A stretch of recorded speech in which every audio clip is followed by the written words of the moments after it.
They came from the void, wreathed in a shimmer of bioluminescent armor, their bodies a symphony of lethal design. The Zurvians were the apex predators of their sector, a race born on a death world where survival meant mastering every form of violence imaginable.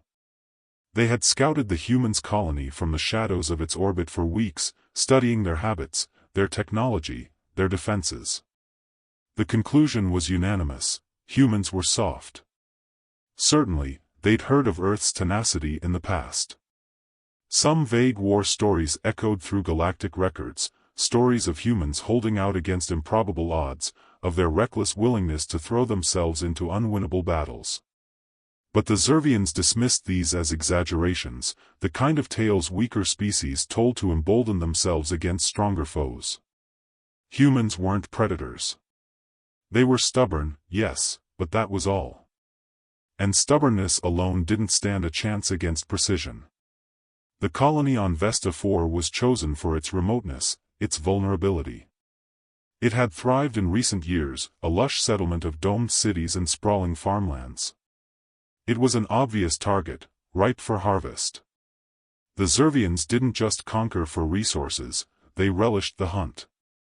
And as their fleet descended into the atmosphere, slicing through Vesta IV's lavender skies, they anticipated a short and satisfying slaughter. What they got instead was the first whisper of the legend that would undo them. It began predictably enough. Zurvian hunter squads deployed in shimmering waves, their insectoid frames skittering with lethal efficiency as they overwhelmed the outer settlements.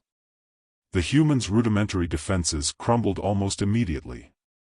The Zurvians stalked through the broken remains of the colony's perimeter, their mandibles clicking in satisfaction as they dragged survivors into containment pods. The Zurvian warlord, Kraxel, surveyed the scene from his command craft with the cool detachment of a seasoned predator. "Weak," he muttered. "This will be over by nightfall." But it wasn't. The first sign of trouble came when a single containment pod malfunctioned. A human, a middle-aged farmer with blood streaking his face, had managed to pry the hatch open using nothing more than a rusted piece of metal. He was unarmed, untrained, and outnumbered. Yet he lunged at his captors with a guttural scream, catching the nearest Zurvian by surprise. The predator's chitinous armor cracked as the human drove the metal shard into its thorax. The farmer died moments later, impaled by a Zurvian's talons. But not before he freed two other captives, who took his cue and attacked with the same reckless abandon. They didn't get far, but their resistance disrupted the containment squad long enough for more humans to scatter into the dense forests surrounding the colony. By the time the Zurvians re-established control, a sizable number of humans had disappeared into the wilderness. Kraxel dismissed this as a minor annoyance, an inevitable complication in any hunt. But when the Zurvian retrieval squads went after the escapees, they found themselves caught in an unexpected struggle. The humans were fighting back. Vesta IV's forests were a sprawling maze of towering, luminescent trees and tangled undergrowth. The Zurvians, with their advanced tracking technology, should have been able to root out the humans easily. But something strange began to happen. The humans, scattered, uncoordinated, and armed with nothing but improvised weapons, started picking off their hunters one by one. A Zurvian tracker would step into what seemed to be an ordinary clearing, only to find themselves impaled on sharpened stakes hidden beneath the foliage. Another would hear the crunch of leaves behind them, whirl around to face their attacker, and be greeted by a human wielding a crude club with the kind of ferocity that bordered on suicidal. The Zurvians, who prided themselves on their cold precision, found themselves unnerved by the humans' unpredictability. One human in particular became a recurring problem, a young woman with wild eyes and a bloodied face, who the Zurvians began referring to as the Shadow for her uncanny ability to disappear into the trees. She didn't just evade them, she hunted them. Zurvian corpses began turning up in the forest, their weapons stripped, their armor dismantled. It was as if the humans were learning from each encounter, adapting to their enemies' tactics with alarming speed. Each time the Zurvians sent a retrieval squad into the forest, they lost more than they captured, their numbers whittled away by the cunning, desperate resistance. By the end of the first week, Kraxel's confidence had begun to waver.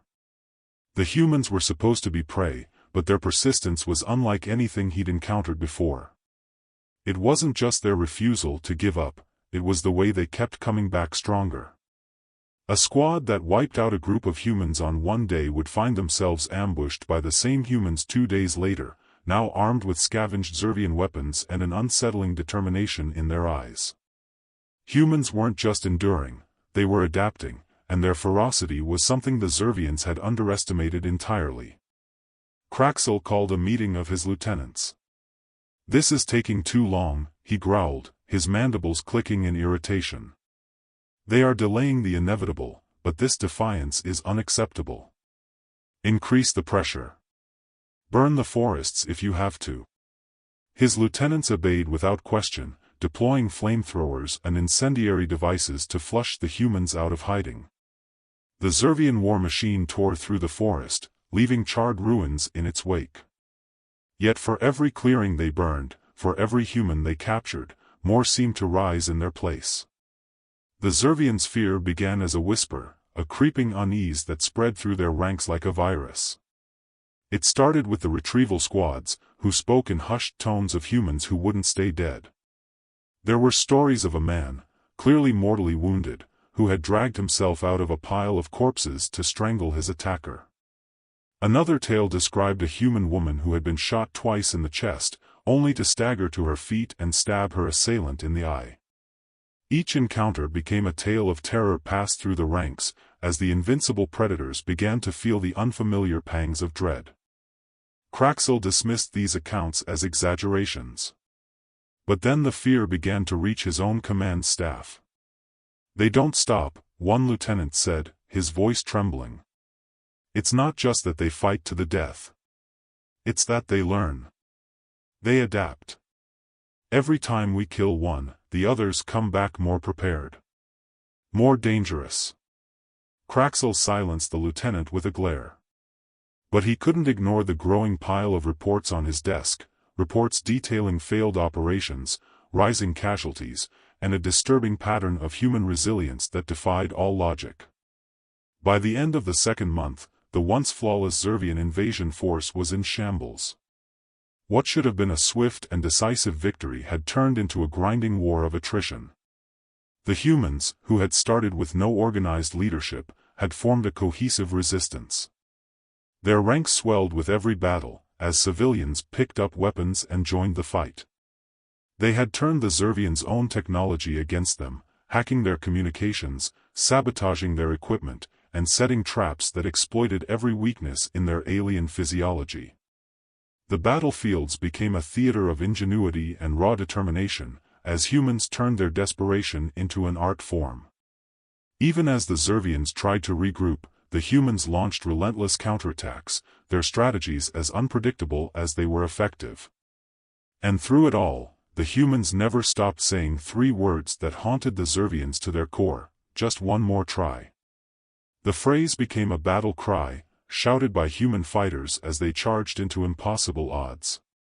It echoed through the forests and across the shattered remains of the colony, a reminder that no matter how many times the Zurvians knocked them down, the humans would always get back up. It wasn't just a mantra, it was a promise.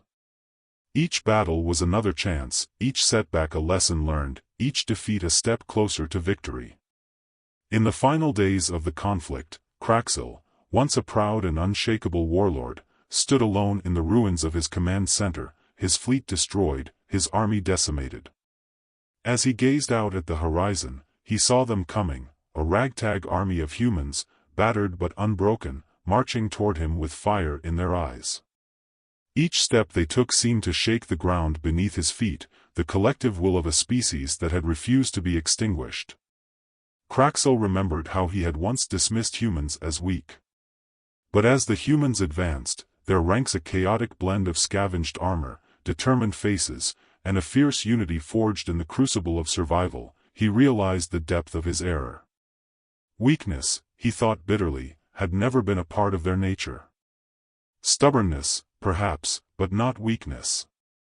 Their refusal to yield had transcended mere resistance. It had become a weapon sharper than any blade, more devastating than any plasma cannon. The Zurvian warlord gripped his command staff tightly, its ornate carvings glinting faintly in the dim light of the shattered control room. He had once believed that the Zurvians were invincible, that no force in the galaxy could match their evolutionary perfection. Yet here he stood, facing extinction at the hands of a species that had been underestimated for far too long. The final battle was not a clash of titans. It was a storm, a relentless surge of human determination that overwhelmed the last vestiges of Zurvian resistance. Kraxel fought with all the ferocity of a cornered beast, his claws slicing through human ranks, his war cries echoing across the battlefield. But for every human he struck down, 3 more rose to take their place. They came at him with an unyielding fury, their faces etched with exhaustion and resolve. They weren't fighting for survival anymore. They were fighting for victory. When Kraxel fell, it was not quite the end he had imagined. A human stood over him, bloodied but triumphant, their face set in a grim determination that chilled Kraxel more than his impending death. The predator who had come to Vesta for expecting an easy hunt was now prey. He realized, in his final moments, that the humans' power wasn't in their weapons, or even their cunning, it was in their spirit, an indomitable force that refused to accept defeat. As the warlord's vision darkened, he heard those words again, whispered like a promise that transcended language, just one more try.